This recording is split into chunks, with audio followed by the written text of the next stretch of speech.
Right, so hello and welcome back to Books and Things, and welcome to another video, and welcome to E.M Forster week. This week on my channel is all about the author E.M Forster.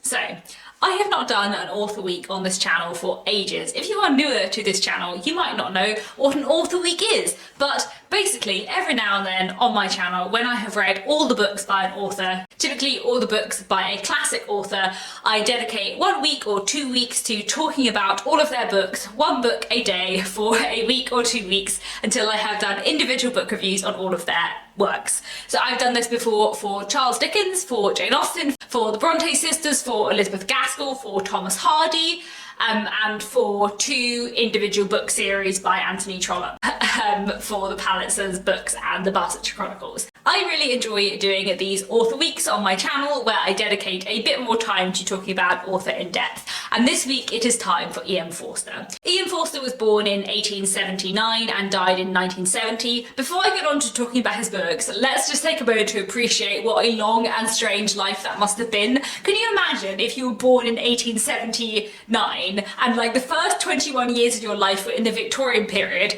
and by the time you died it was 1970? Like, think about how much had changed in that time. What an absolutely fascinating life. However, back to the books. E.M Forster wrote 6 novels, mostly during the Edwardian period. His first novel was Where Angels Fear to Tread from 1905, then The Longest Journey in 1907 and A Room with a View in 1908. Then Howard's End in 1910 and A Passage to India in 1924. Those are the 5 of his novels that were published during his lifetime. And then he also wrote a book called Maurice, which he wrote between 1913 and 1914, but wasn't published until after his death.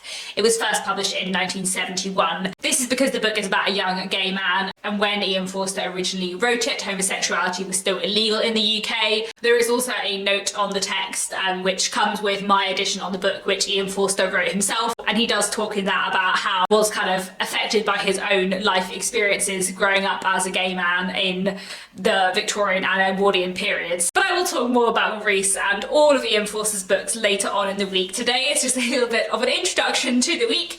Over the next 6 days, I'm going to be talking about one of E.M Forster's 6 novels every day, from my least favourite tomorrow on Tuesday to my absolute most favourite on Sunday. All of these individual book reviews will be entirely spoiler-free. I'm not going to spoil anything about these books.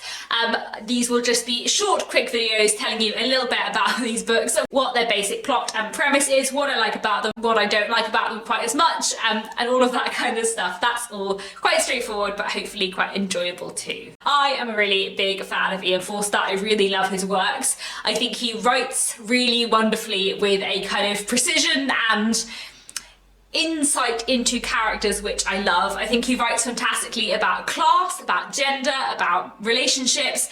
And one of the things I really like about E.M Forster's work, which is going to sound a bit weird, is that his plots are often a bit unconventional and the characters don't fall in love with people that they should fall in love with, which actually feels much more like realistic, rather than like the characters falling in love with who they ought to conventionally fall in love with for the narrative to be like conventional. They just fall in love with their own people, and I just quite like that. It makes the relationships in his books and the feelings in his books so much more real, and it just works perfectly. There's just something so wonderful and engaging about his books and his characters. Another thing I find quite interesting in his books is how he looks at kind of culture clash and England's relationship with different countries.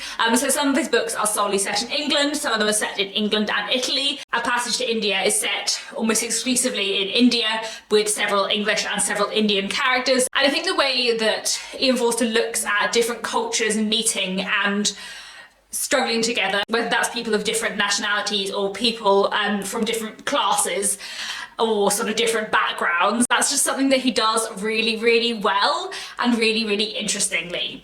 So his books are just wonderful. I highly recommend all of them. Well, I highly recommend 5 of them, and I slightly recommend one of them, which I'll talk about tomorrow, which I didn't love quite as much as the rest. but I do think he's a wonderful writer. The first Ian Forster book I read was Howard's End, which I studied at university, and I completely fell in love with his writing. But it was quite a while after that before I read anything more by him, and I've read the other 5 of his books in the last couple of years and just really enjoyed them. He is a wonderful writer, and I can't wait to revisit his books in the future. I'm sure I will be rereading all of these one day, and I hope that you enjoy hearing my thoughts about Ian Forster and his books in the next few days. So that's it for now, just a quick video, a quick introduction to this E.M Forster week. Please do let me know down in the comments if you've read anything by Ian Forster, what you thought of it. And that's it. I'll be back tomorrow with another bookish video.